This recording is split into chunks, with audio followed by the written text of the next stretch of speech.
पाटण तालुक्यात बिबट्याकडून शेळी व रानडुकर फस्त. पाटण दिनांक 7.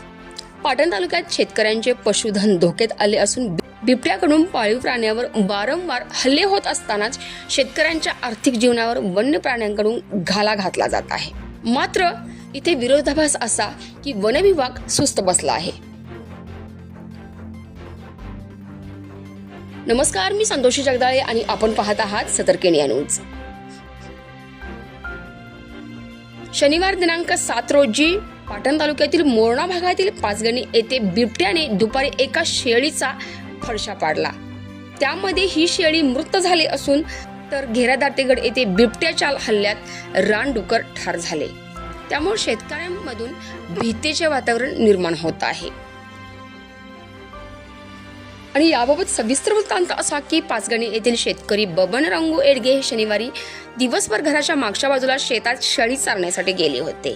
मात्र त्या ठिकाणी झुडपात बसलेल्या बिबट्याची त्यांना मुळीच कल्पना नव्हती आणि अचानक बिबट्याने शेळीवर दुपारच्या सुमारास झडप घातली व शेळीला क्षणार्धात मारून टाकली.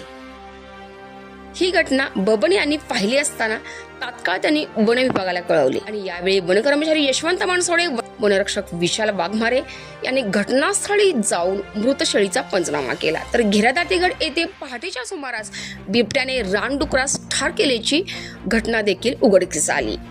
आणि पाटण तालुक्यातील प्रत्येक शेतकरी, प्रत्येक बळीराजा आपली गुजराण, आपला संसार, आपली सुखी संसाराची स्वप्न, आपलं आरोग्य, आपलं पोटपाणी ज्या शेतीवर पिकवत असतो त्या शेती संदर्भातच आज ही जर दुर्दशा होत असेल, त्यांच्या प्राणी मात्र त्यांच्या जीवाला धोका होत असेल तर खरंच वन विभागाने या बिबट्यांचा बंदोबस्त त्वरित करावा अशी रास्त मागणी ग्रामस्थांकडून होताना दिसत आहे.